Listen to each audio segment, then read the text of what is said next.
शान्ताकारं भुजगशयनं पद्मनाभं सुरेशं विश्वाधारं गगनसदृशं मेघवर्णं शुभांगं लक्ष्मीकान्तं कमलनयनं योगिभिर्ध्यानगम्यं वन्दे विष्णु भवहरं सर्वलोकैकनाथं।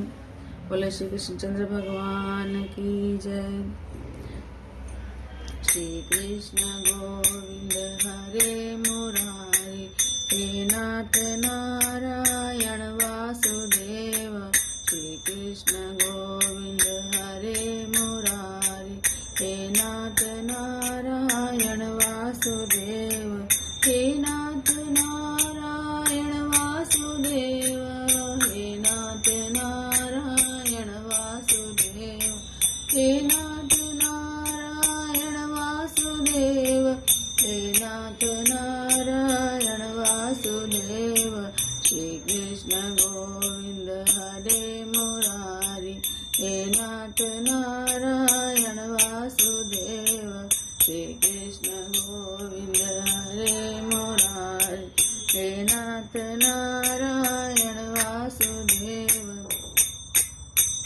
बोलो राधे राधे कृष्णा, बोलो राधे राधे कृष्णा, बोलो राधे राधे कृष्णा, बोलो राधे राधे कृष्णा, बोलो राधे राधे कृष्णा, बोलो राधे राधे कृष्णा, बोलो राधे राधे कृष्णा, बोलो राधे राधे कृष्णा, बोलो राधे राधे कृष्णा, बोलो राधे राधे कृष्णा, बोलो राधे राधे कृष्णा, बोलो राधे राधे कृष्णा। बोलो श्री कृष्णचंद्र भगवान की जय। श्री परमात्मा ने नमः। श्रीमद् भगवद गीता 8वां अध्याय। अर्जुन ने कहा, हे पुरुषोत्तम, वह ब्रह्म क्या है, अध्यात्म क्या है, कर्म क्या है और अधिभूत नाम से क्या कहा गया है, और अधिदैव किसको कहते हैं। हे मधुसूदन, यहाँ अधियज्ञ कौन है और वह इस शरीर में कैसे है, तथा युक्त चित्त वाले पुरुषों द्वारा अंत समय में आप किस प्रकार जानने में आते हैं। श्री भगवान ने कहा, परम अक्षर ब्रह्म है। अपना स्वरूप अर्थात जीवात्मा अध्यात्म नाम से कहा जाता है, और भूतों के भाव को उत्पन्न करने वाला जो त्याग है वह कर्म नाम से कहा गया है। उत्पत्ति विनाश धर्म वाले सब पदार्थ अधिभूत हैं। हृदय में पुरुष अधिदैव है, और देहधारियों में श्रेष्ठ अर्जुन, इस शरीर में मैं वासुदेव ही अंतर्यामी रूप से अधियज्ञ हूँ। जो पुरुष अंत काल में मुझको ही स्मरण करता हुआ और शरीर को त्याग कर जाता है, वह मेरे साक्षात स्वरूप को प्राप्त होता है, इसमें कुछ भी संशय नहीं है। हे कुंतीपुत्र अर्जुन, यह मनुष्य अंत काल में जिस जिस भी भाव को स्मरण करता हुआ शरीर का त्याग करता है, उसको ही प्राप्त होता है, क्योंकि वह सदा उसी भाव से भावित रहता है। इसलिए हे अर्जुन, तू सब समय में निरंतर मेरा स्मरण कर और युद्ध भी कर। इस प्रकार मुझ में अर्पण किए हुए मन बुद्धि से युक्त होकर तू निस्संदेह मुझको ही प्राप्त होगा।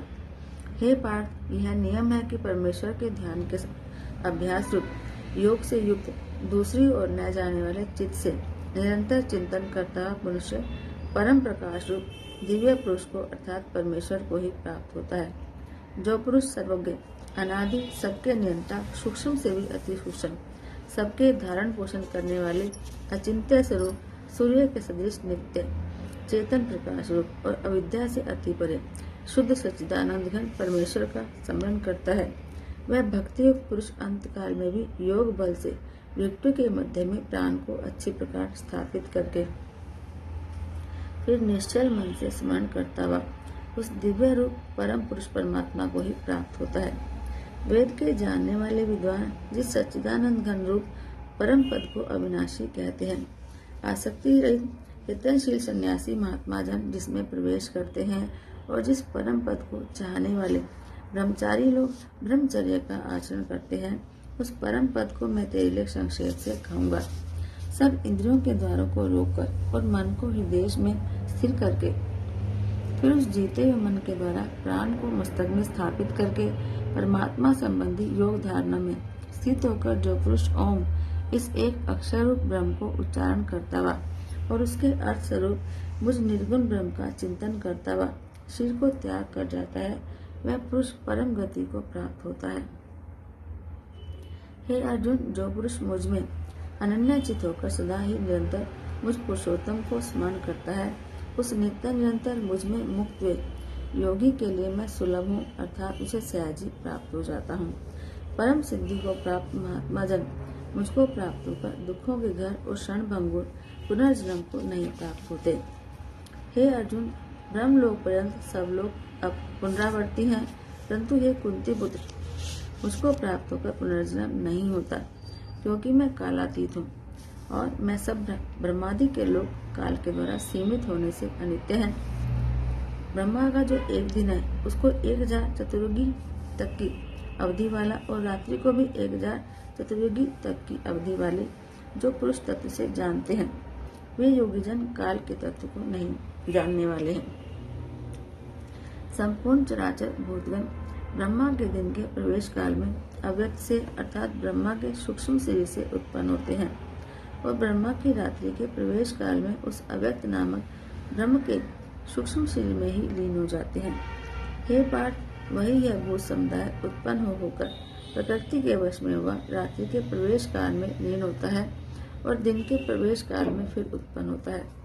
उस अव्यक्त से भी अति परे दूसरा अर्थात विलक्षण जो सनातन अव्यक्त भाव है, वह परम दिव्य पुरुष सब भूतों के नष्ट होने पर भी नष्ट नहीं होता। जो अव्यक्त अक्षर इस नाम से कहा गया है, उसी अक्षर नामक अव्यक्त भाव को परम गति कहते हैं। और जिस सनातन अव्यक्त भाव को प्राप्त होकर मनुष्य वापस नहीं आते, वह मेरा परम धाम है।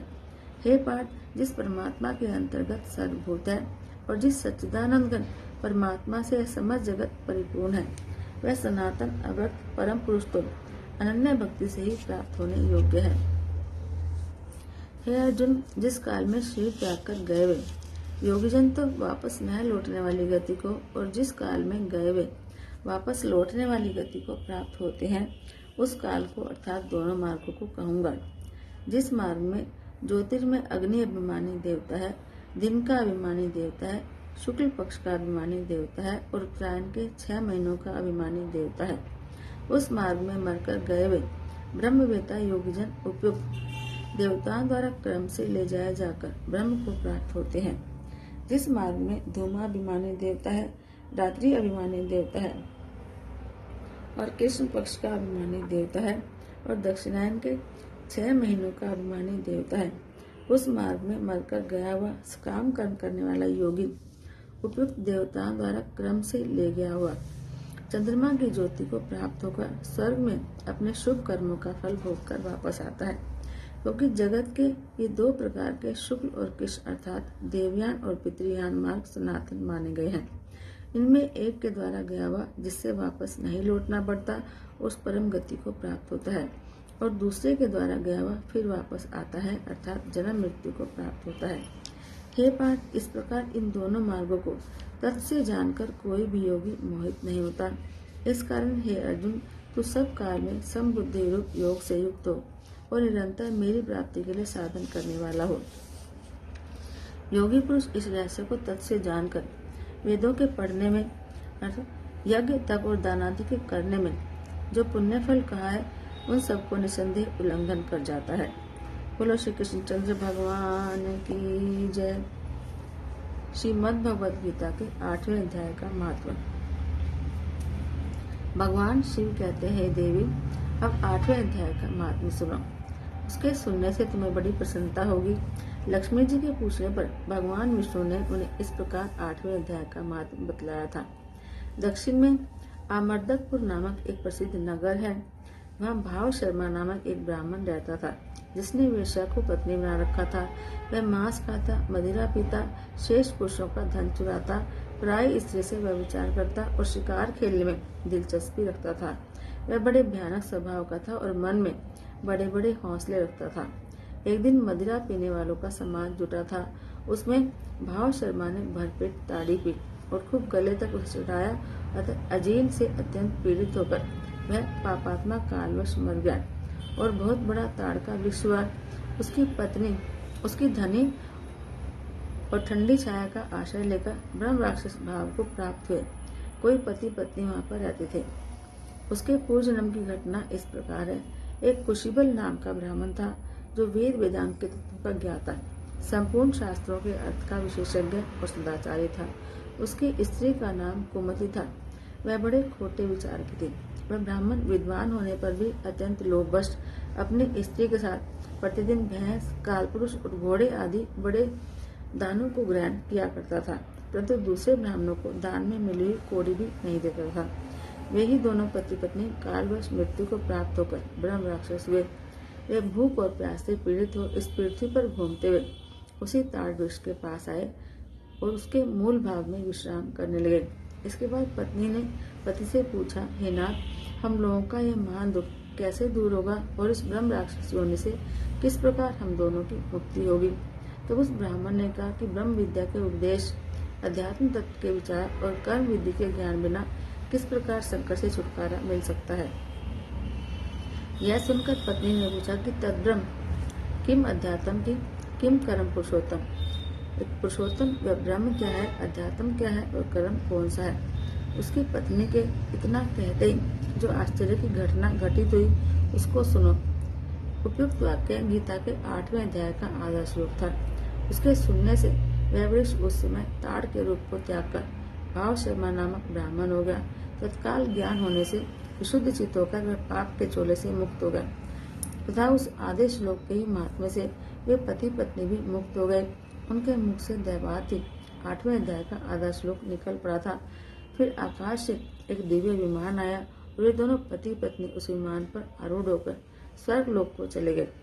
वहाँ का यह सारा वृत्तांत अत्यंत आश्चर्यजनक था। उसके बाद उस बुद्धिमान ब्राह्मण भाव शर्मा ने आदर पूर्वक उस आधे श्लोक को लिखा और देव जनार्दन की आराधना करने की इच्छा से वह मुक्तिदायिनी काशीपुरी में चला गया। वहाँ उस उदार बुद्धि वाले ब्राह्मण ने भारी तपस्या आरंभ की। उसमें क्षीर सागर की कन्या भगवती लक्ष्मी ने हाथ जोड़कर देवताओं के भी देवता जगतपति जनार्दन से पूछा, नाथ, आप सहसा नींद त्याग कर खड़े क्यों हो गए? श्री भगवान बोले, देवी, काशीपुरी में भागीरथी के तट पर बुद्धिमान ब्राह्मण भाव शर्मा मेरे भक्ति रस से परिपूर्ण होकर अत्यंत कठोर तपस्या कर रहा है। वह अपने इंद्रियों को वश में करके गीता के 8वें अध्याय के आधे श्लोक का जप करता है। मैं उसकी तपस्या से बहुत संतुष्ट हूँ। बहुत देर से उसकी तपस्या के अनुरूप फल का विचार कर रहा था। प्रिय, इस समय में फल देने को उत्कंठित हूँ। पार्वती जी ने पूछा, भगवान श्री हरि सदा प्रसन्न होने पर वे जिनके लिए चिंतित हो उठे थे, उस भगवत भाव शर्मा ने कौन सा फल प्राप्त किया? श्री महादेव जी बोले, देवी, विश्वश्रेष्ठ भाव शर्मा प्रसन्न हुए भगवान विष्णु के प्रसाद को पाकर आत्यंतिक सुख यानी मोक्ष को प्राप्त हुआ और उसके अन्य वंशज भी जो नरक यातना में पड़े थे उसी के शुद्ध कर्म से भगवत धाम को प्राप्त हुए। पार्वती, यह 8वें अध्याय का महात्म्य थोड़े में ही मेहनत में बताया है। इस पर हमेशा विचार करते रहना चाहिए। बोले श्री कृष्णचंद्र भगवान की जय। जय जय श्री राधे, जय जय श्री राधे, जय जय श्री राधे। ओम जय भगवत गीते मैया, जय भगवत गीते। हरि कमल विहारिणी, हरि कमल विहारिणी, सुंदर सुपुनीते। ओम जय भगवत गीते। कर्म सुमर्म प्रकाशिनी, कामा शक्ति हरा मैया, कामा शक्ति हरा। तत्व ज्ञान विकासिनी, तत्व ज्ञान विकासिनी, विद्या ब्रह्म पर। ओम जय भगवत गीते। निश्चल भक्ति विधायिनी, निर्मल मलहारी मैया, निर्मल मलहारी। शरण रहस्य प्रदायिनी, शरण रहस्य प्रदायिनी, सब विधि सुखकारी। ओम जय भगवत गीते।